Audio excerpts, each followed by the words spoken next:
This episode of Grounded in Maine is sponsored by ESG Review. ESG Review magazine is published quarterly in February, May, August, and November, and is available for free in print and digital formats. ESG Review is devoted to environmental, social, and governance strategies, technologies, and investments. ESGreview.net is updated every Wednesday with 8 new stories and is home to feature articles, news items, and more. Visit esgreview.net to stay informed and help us spark the collaboration and awareness needed to develop sustainable economies and communities around the world.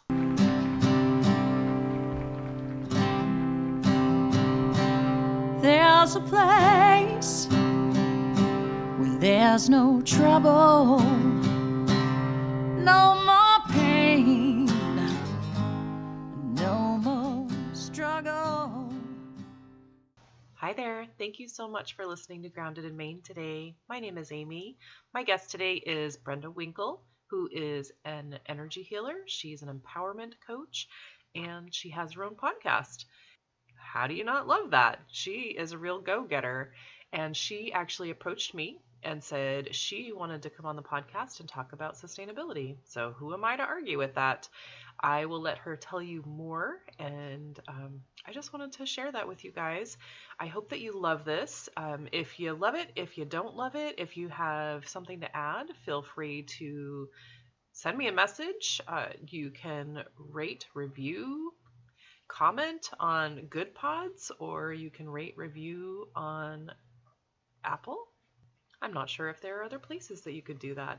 I highly recommend Good Pods because I am really active on Good Pods and we can have conversations, which I love. Anyway, I will get to this conversation with Brenda. Please let me know what you think. Today, my guest is Brenda Winkle, and you may or may not have heard of Brenda, but I met Brenda through a podcast group, and she has her own podcast. She also has her own business as an empowerment coach, which you are going to hear all about in just a little bit. So, Brenda, thank you so much for joining me today. Thank you for having me, Amy. I'm thrilled to be here. Me too. So we're both part of the Mastering Your Podcast, the Podcaster Mindset group. Mm-hmm. And right. I remember, so that's with Tiffany and David, and I joined, I think probably later, but there was a really cool challenge for us to listen to each other's podcasts and just get used to that, and to listen, to rate, review. And, I remember the challenge was to really listen and give an honest review, like a really thorough review, not like, oh, I liked it, that was cool. And I was just thinking about it tonight that your podcast, which is Waves of Joy, was the first one that caught my eye. And I think it was about grief. And which, that's me, whatever.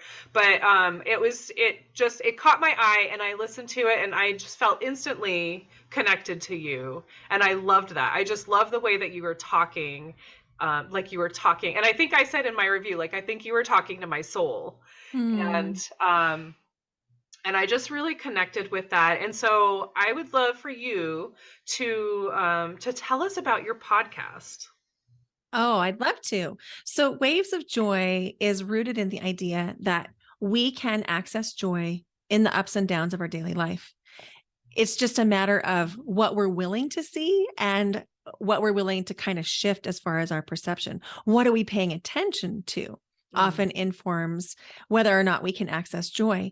And, there's this tendency in a lot of self-help kinds of corners of the world where there's almost this idea that we shouldn't have all the feelings, that we should only have the positive feelings. And Yes. I call that toxic positivity. I'm not the one that coined that phrase. It was coined before me by someone else. But that toxic positivity is where we hot potato our feelings away. And I am of the belief and the mindset that we need to allow all of our feelings to exist and to experience them fully, and then make the shift towards feeling joy. And that by doing that and allowing our feelings to have space in the world and space in our experience, we allow them to be felt, and then they kind of dissipate, so that those feelings like grief, which you mentioned, get the space and the airtime that they really require. And then they kind of shift into something else. And if we don't give them space, they get bigger and bigger and bigger. And we internalize them. They come out in body systems. They come out in behaviors. They come out in lashing out against our loved ones.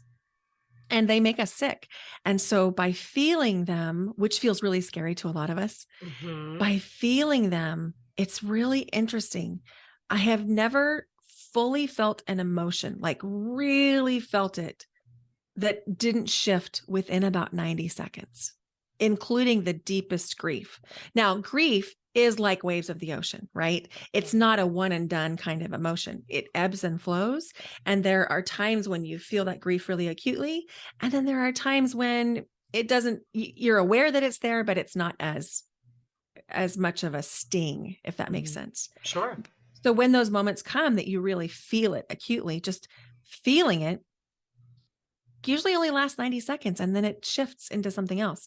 Maybe it shifts into sadness, or maybe it shifts into feeling contentedness, or then you can notice how your body feels. Maybe it feels cool or warm, or maybe you can notice muscle tension. It always changes. And so just giving yourself the grace to feel whatever it is and then shift to joy is, for me, the key to unlocking sustainable joy. Ooh, that was clever. I love that. It just came to me.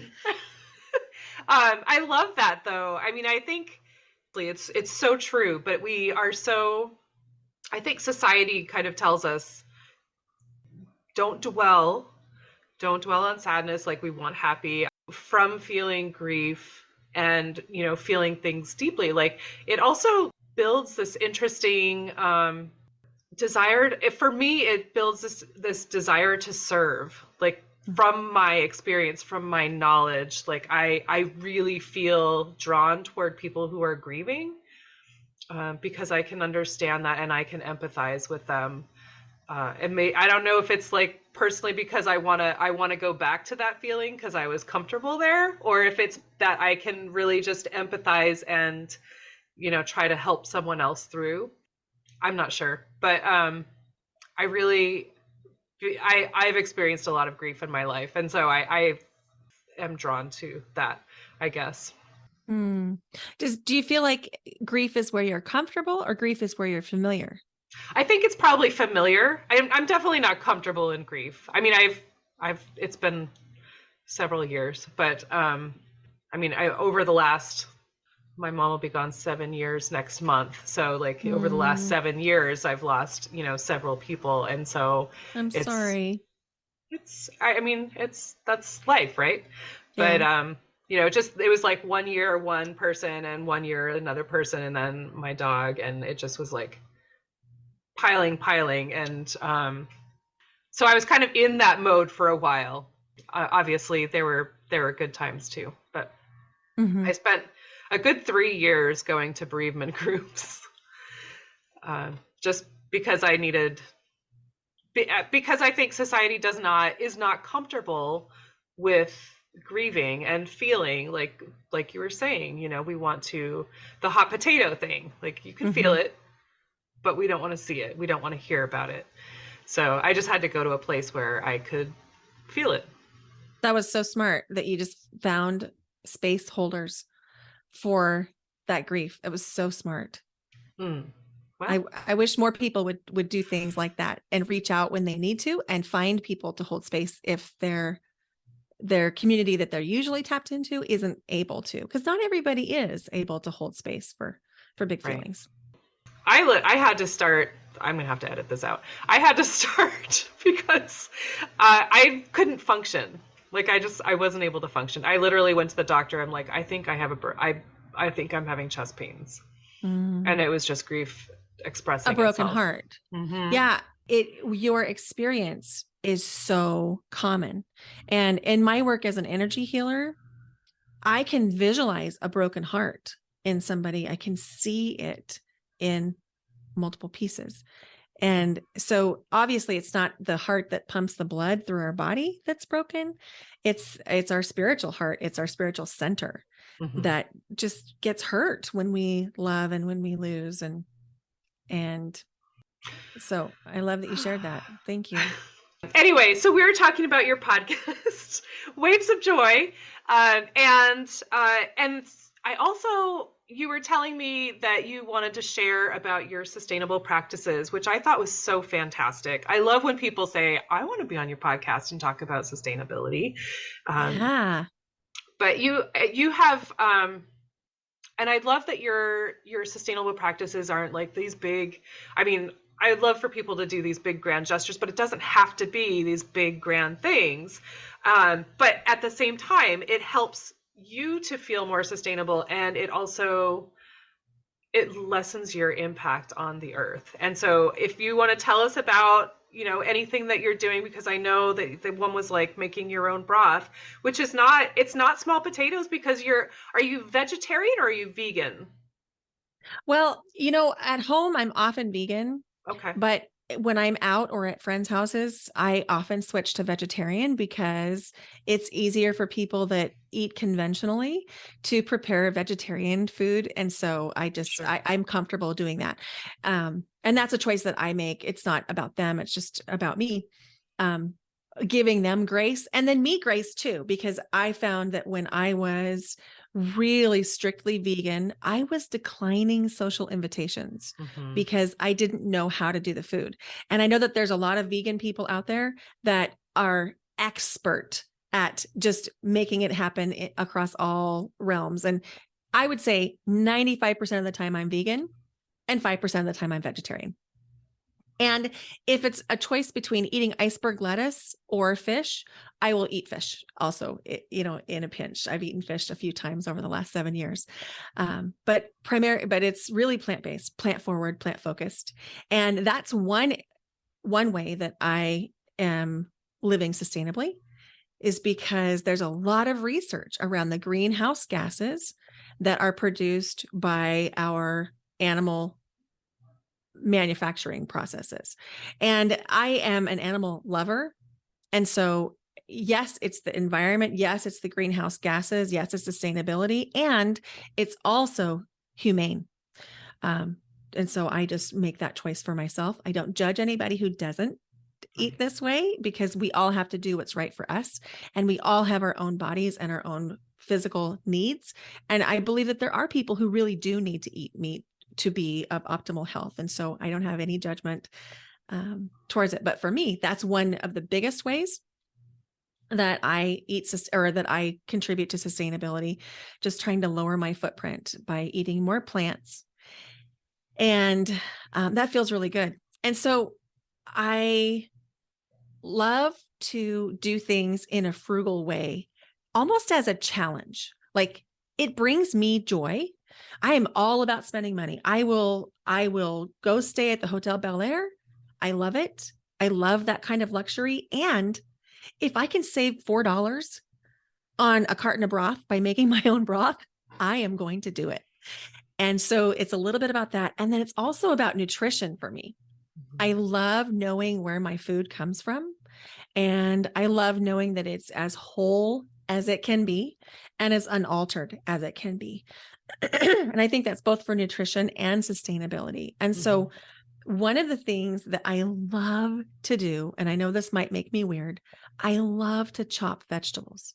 Like, it is soothing to me to be in there slicing up an onion and dicing it and slicing up the carrots and the celery. And like, it just brings me joy. I love it. Even the onions that make you cry? Oh, here's a tip. If you chew gum while you are cutting onions, it disrupts that olfactory response and you won't tear as much. Yes. So try it next time. Just chew a stick of gum while you're cutting the onions and you won't cry. Oh my gosh. I was just doing that today. I'm like, this is so miserable. But I do, except for the onions, because I'm crying and then I'm afraid I'm going to cut my finger because I can't see what I'm doing. Because you can't see. Oh, yeah, it's real. And so when I don't have the gum, then I'm in the same boat with, I'm crying. But the piece of gum will we'll do that. Oh. So when I'm chopping the vegetables, that's joyful. And then I was realizing how much of the vegetable I was throwing away. Like the whole base of the celery gets thrown in the garbage, and the whole ends of the onion gets thrown in the garbage, and the tips of the carrots, and all the carrot peels, and all those seeds of the peppers. And I was like, this is really a lot of waste. What if I just started throwing it in the freezer? Mm-hmm. And so then I had a friend who was like, guess what? I'm making my own broth. And I was like, say more, tell me how. And so she was telling me how she does it, and she does it very similarly. And so I started just saving all the ends of my vegetables in a big gallon-sized silicone bag in my freezer. And when the bag is full, it's time to make the broth. And so I will say that there are some vegetables that do not broth well.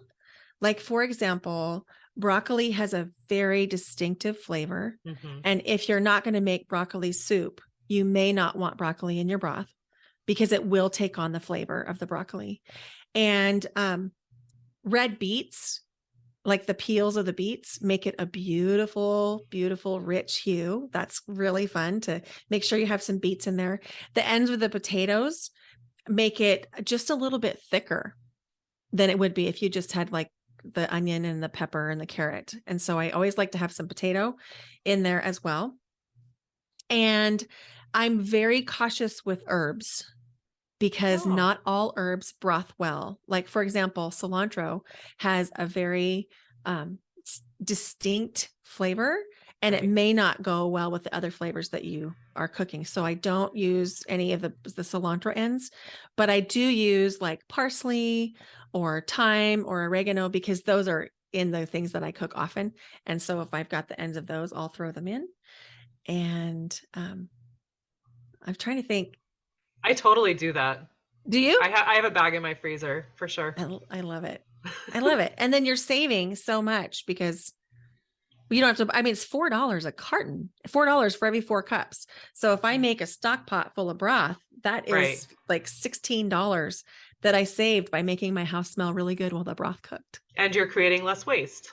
And I'm creating less waste. Yeah, absolutely. I mean, that broth literally cost you nothing because you were using those vegetables for something else. It's genius. I mean, it just makes so much sense. Good. Yeah. And I know there's so many like broth that you would purchase has like sodium, or I don't even know what else is in it because I haven't bought broth in so many years, but it has a lot of sodium, and I usually don't put sodium in. I don't usually put salt in anything. I let people choose their own. I do too. But I mean, just like you were saying, like you know exactly what's going in there. Mm-hmm. You know, also celery. I mean, if you have a green thumb at all, that end of the celery you can put in the ground and let it regrow. Yeah. Yeah. And if you juice, you can use the pulp from your juicer as also in the broth. I don't use strong flavors like turmeric or ginger in the broth, simply because they're so specific that if I wasn't sure I was going to be making the broth, you know, that match those flavors, it might be off-putting. But if I'm making like celery juice or green juice or something with spinach, I'll just throw all that pureed stuff into the broth, and then it gives it a little bit more body too. Mm-hmm. Right, because that will strain through much better than the whole pieces. Sure. Mm-hmm. Yeah. Very cool. Oh, I love that. And is that, I think it's like a grandparent generation thing. Like, I think that the grandmothers I feel like somebody was telling me that their grandmother had a bag in their freezer or they put a jar full of veggie scraps. I maybe my grandmother did, but I feel like I've heard it. My grandmother had one of those refrigerators that when the door opened, you pulled the handle and the handle kind of moved. Do you know what I'm talking about? Yeah. You pull it and the handle moved. And then when you opened it, there was this little tiny square that was about 8 by 12. And that was the freezer. And so I'm certain there weren't any veggie scraps in the freezer, but I do feel like they saved the veggie scraps. And then I think they put them in the garden. Mm-hmm. Cool. All right. So you make your own broth, but you are an upcycler. So I want to hear more about that. So, upcycling is I guess it's the more polite term for saying finding a new use for things. So, if I can use something that someone else has used, I just feel like I'm doing the environment a favor. There's a lot of research around clothing, around the waste that is produced with clothing. Mhm. And so I don't mind using hand-me-downs. I don't only do hand-me-downs, but I am not opposed to it at all. And if I can find something in a vintage shop or in a consignment store, I'm all about it. And then if I do buy pieces new, which I do buy pieces new. I buy high quality so that I'm not buying tons and tons of clothes that will wear out.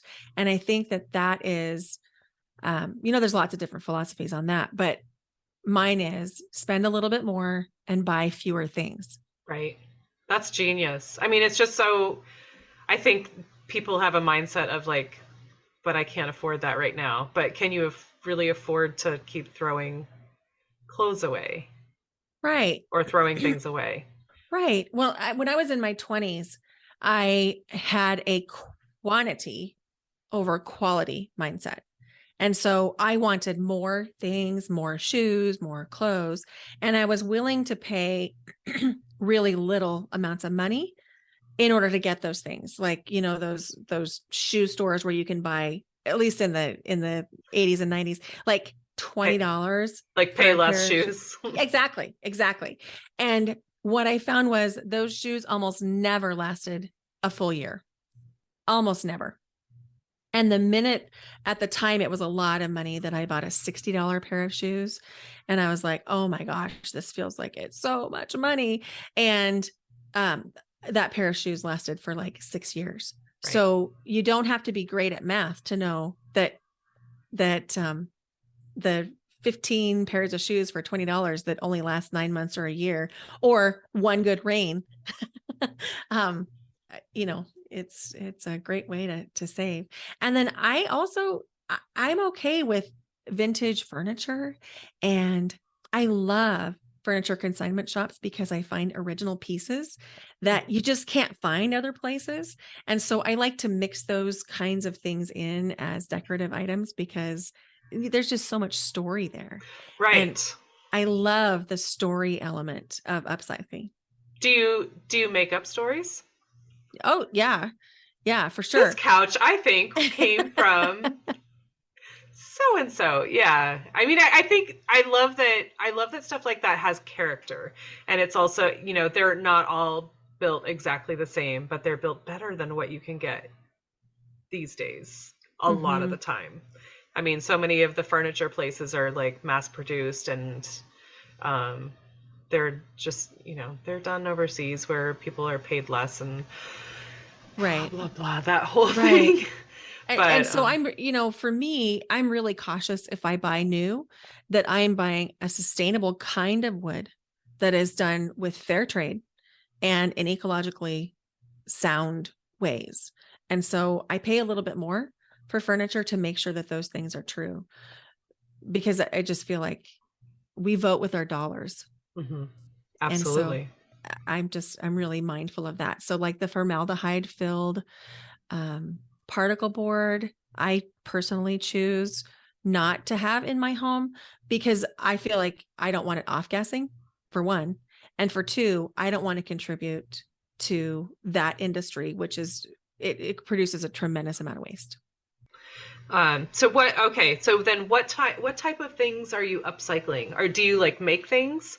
Because I'll say I had you in mind when this happened yesterday. I got a new pair of socks, and they were cheap socks, and my toe busted through. And I was like, oh my gosh, I can't keep these socks. But I also buy cheap jeans because my fat thighs bust through them all the time. And I was like, what if I cut these socks and I use the socks to cover up that hole in the jeans? Oh my gosh, I do stuff like that all the time. And in my current place, I'm doing less of it because I'm not quite like unpacked. I don't feel at home here, but in my house when I was living in Boise, Idaho, I upcycled all kinds of stuff, and I was teaching full time, teaching elementary music at the time. And a lot of times I would upcycle things into the classroom.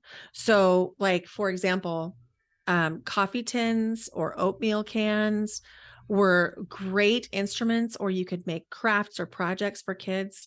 And so a lot of the things that would typically be thrown away, you can actually make new things out of. And, at one point I was making all my own canisters out of, like, decorating the things. And so when I have time and mental space, I love to create. I'm a very creative person, and that's just sort of how I like to spend my time, is just doing stuff and making stuff. And so it it I love to just kind of look at all the things around and be like, how can I combine this thing into the thing that I need? So, like, a broken pot became a pot, I mean, like a flower pot. Mm-hmm. We painted little pieces of it and made it into frog homes and put it all over the yard so that the little frogs could live under there. Oh my And so that was gosh. one example of something fun that That's we had sweet. done. It was fun. I don't know if they ever lived there or not, but we did have frogs and they did have homes. Whether the two ever went together, not sure. I totally missed that you were a music teacher. Is that what you were doing until this year? Yeah. Yeah. Oh my I gosh. was in the music classroom for 26 years. I taught choral and vocal music and elementary For music. real. Yeah. Oh my gosh. I did not know that, but I love you so much more now. Well, I was good. in choir until like 10 years ago, like for Oh, my entire life. I just love choral singing. me too. There's so much community that happens in a choir, and that shared experience of making music together is just so unique and so special. Did you have other things that you wanted that you were I know those were the things that you had told me about ahead of time, but were there other Yeah. things that you had thought about? We actually, yeah, I decided a few years ago that I was done buying laundry detergent in the big plastic jugs. Hmm. And so I started to look for more sustainable things, and I found a recipe for homemade laundry detergent. And I will tell you that there's a lot of articles out there that say you should not use homemade laundry detergent. And so I'm just going to say, do so at your own risk. I personally have not had any problems with it, and I will continue to Right. do so. Is that But because it like gums up your washing machine? I think I read those too. I'm not exactly sure, because I had already made the decision I was still going to do it. But I just wanted to say to your listeners, like, just do your own due diligence and make sure you're comfortable. But so I use a combination of baking soda and washing soda, Epsom salt, sea salt, and essential oils. And that's it. And I've done it for like 6 years. And my clothes last a really long time. They're really soft. They always smell good. My personal favorite is lavender. You could use literally any essential oil that you wanted Oh to my use. gosh.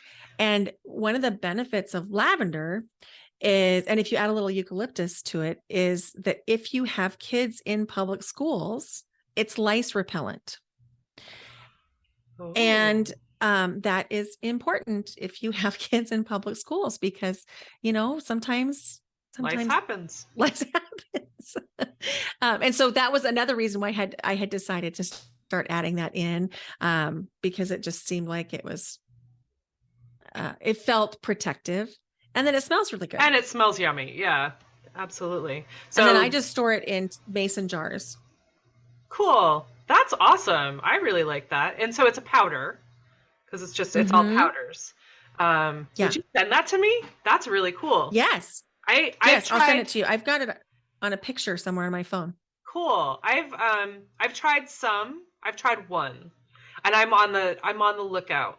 I we have a refill store that just came into my town, and they have like liquid laundry soap that you can just bring your own old jars and fill them, which that's what I'm doing right now because That's it's cool. better than I can do. But I tried the one that's like it's like mom's favorite laundry sauce or something like that, but it's like the Fells Naphtha bar and the washing soda and there's borax, I think. but you like you have to grate the fells naphtha bar, and it just smelled so. It was so strong. I had to like I gave it away because I just couldn't. There was no way I could use Mm, it. But I don't I know saw why those that. recipes and I Yeah. didn't know what some of the ingredients were or where to get them. So I chose one deliberately that didn't have borax or the other thing that you just said, because I was like, Hmm. I don't know where to get those. Hmm. And I don't know what they are. And I wanted something really gentle. Right. And I know that there's some, like, I tried to make my own dishwasher detergent and that did not go as well. Okay. It was supposed to be stored into little ice cube trays, and then you would dry it out and then you'd use it in the dishwasher. And what I found was it dried into all one clump. And so I don't have that figured out yet, but Yeah. I, yeah. I've totally like I had one. I made one that was for like toilet fizzies, and it was similar to Mm, with the baking soda and essential oils and hydrogen peroxide and something else, and they're okay. that's cool. That's really cool. Yeah, I mean, I'm on the hunt for the best like cleaning recipes because right now for cleaning I use like a mixture of vinegar and water, and Mhm. it's not awesome for cleaning. I mean, if we were very clean people, didn't have pets, didn't have a boy, um, that works outside all day, Yeah. I think it would not be so bad. But he's very dirty, and I can't keep up with that. I have a business and I have a podcast and I'm working full time. Like I don't have time to clean up after everything every other week, but or Especially every if the week. fluid doesn't actually do the cleaning. Right. Right. I mean, if I could do it every week and just keep it up, then that would be cool. But I can't. But like I've been on the search for a good laundry detergent, laundry soap, and you know all the cleaners, like my own hand soap, my own dish soap, stuff like that. Like I want to make my own cleaners, and people say it's not that hard, but there are so many recipes that it's hard to Hmm. know like where to start. I'm working with a local farmer. We're going to try to put together a soap making workshop in the next Oh, month. I know. It's very exciting.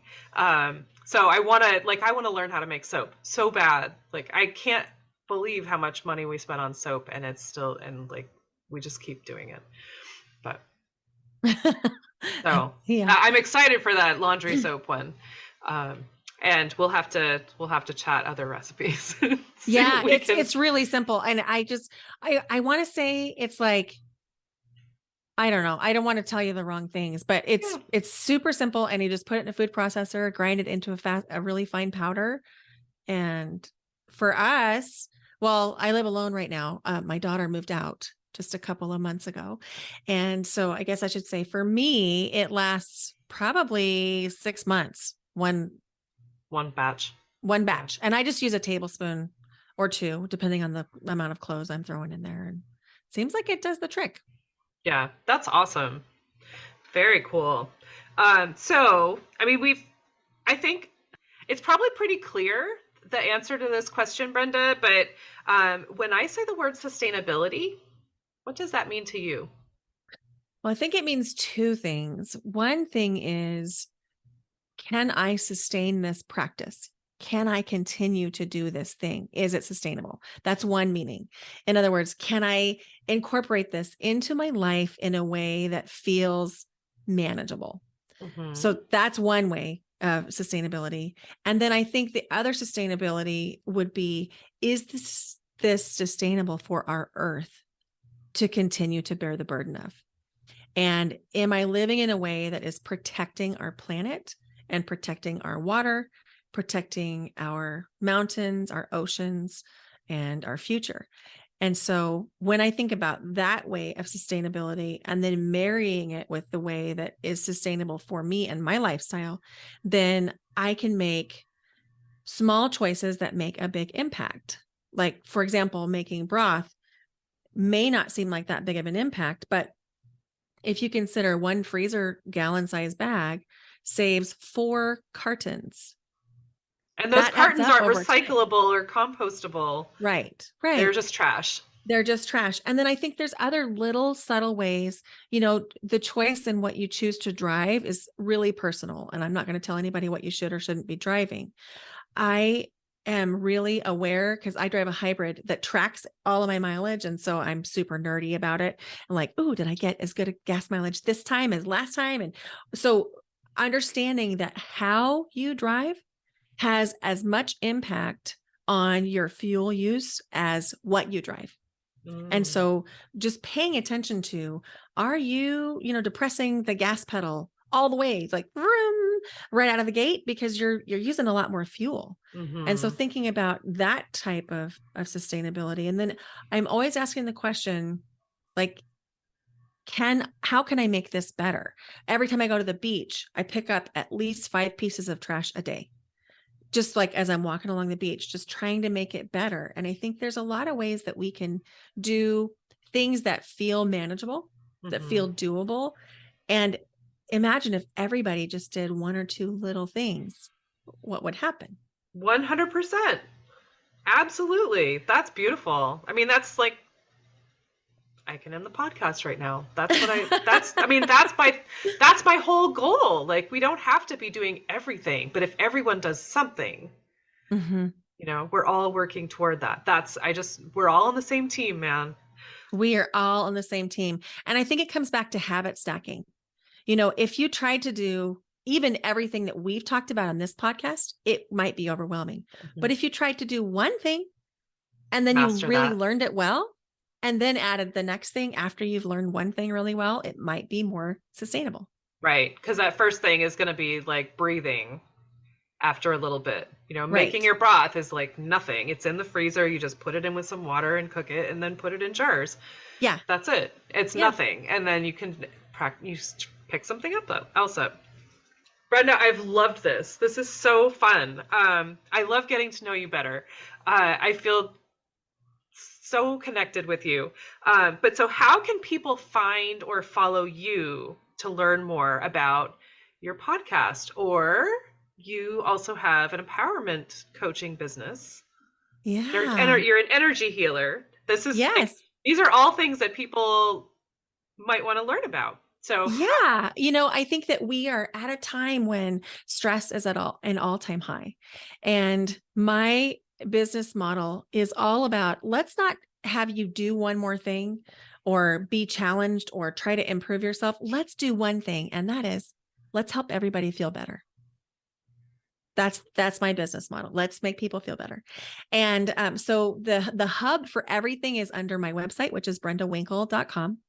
And you can access everything there. The podcast is Waves of Joy Podcast. It's available wherever you get your podcasts, especially on Apple and Spotify and Google and Amazon and Audible. And then it seems like it's being picked up on other podcast platforms as well, too. So that's kind of fun.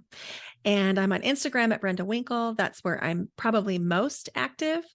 And I'm on Facebook at Brenda Winkle 111. On TikTok, I'm just starting over on TikTok. I've just passed 100 followers, and I'm like, yay, this is so exciting. So I'm over there at Brenda Winkle 111. And I do have a really fun free event coming up in January. I feel like none of us need more challenges. And so this is not a challenge. This is a journey. It's called Yes to Me. It's 5 days beginning January 4th through 7th. And we'll meet at 5 p.m. Pacific, which is 6 Mountain, 7 Central, 8 Eastern. Good job. Thank you. We'll meet for 4 days, 3 days, the 4th, 5th, and 6th. At that time. And then the 7th, we'll meet at 9 a.m. Pacific, 10 p.m. or 10 a.m. Mountain, 11 Central, 12 Eastern. And it's called Yes to Me. We all give so much of the time that sometimes we over yes to everyone around us. And we don't have any yes left for us, for the things that we want to do and the things that would make us feel better. And so this journey is really rooted in the idea that we can all find ways to say yes to ourselves more authentically. And it can be really easy and really simple. I like that. I joined. I'm so glad. I can't wait to see you in there. I'm psyched. Me We can all use a little bit more yes to ourselves for sure. I think so. And so that's on the website. It's right on the home banner. But if you want to go directly, it's brendawinkle.com/yes to me, YESTOME. Ooh, that's a lot. You're everywhere, man. That's awesome.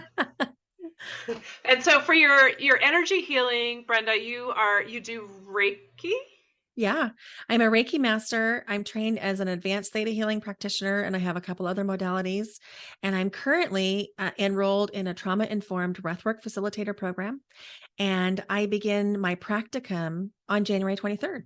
And so I'm going to be looking for people who want to breathe in a breathwork session for free, while I need to get 60 hours of practice. And so if people are interested in a breathwork session, they can connect with me over on Instagram or anywhere, any of the places, and I'll send a calendar link and they can have a free breathwork session. Awesome. That's very cool. Wow. It's a good thing. It's a good thing this is your full-time gig, because I know, right? You have so many things. Lots of irons on the fire, man. Yeah. Wow. Well, Brenda, thank you. Thank you so much. This has been such a pleasure. And it's the first time, clearly it's the first time I've spoken with you, but I don't know that I've ever seen your face like talking, other than on Instagram. I see you on Instagram all the time, of course, but just talking to each other. I've really enjoyed this, Amy. Thank you so much. I feel that connection that you spoke about. It's very cool. Yay. Awesome. Well, thank you. And if you could send that your laundry soap recipe, I'll just share that. I mean, if you have it as a picture on your phone, it's not even mine. I mean, I found it on the internet, so I will send the picture over and give credit to whoever I found it from. Cool. I want to just take a quick second and thank my guest again. I also need to thank Buzzsprout for hosting the podcast and Jane Bolduck for her amazing music. And thank you for listening.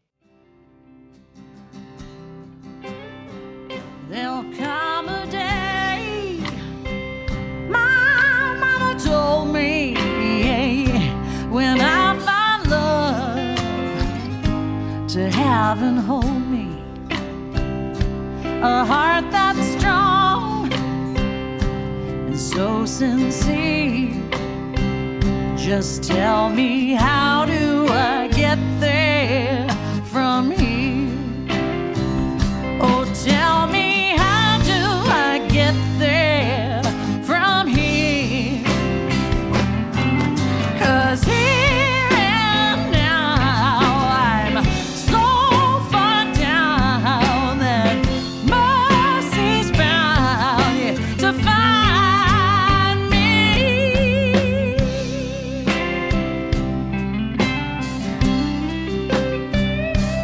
Find a way to soothe the sickness. We'll heal the ache with sweet forgiveness. Wages of war will disappear. Just tell me, how do I get there from here? I wonder,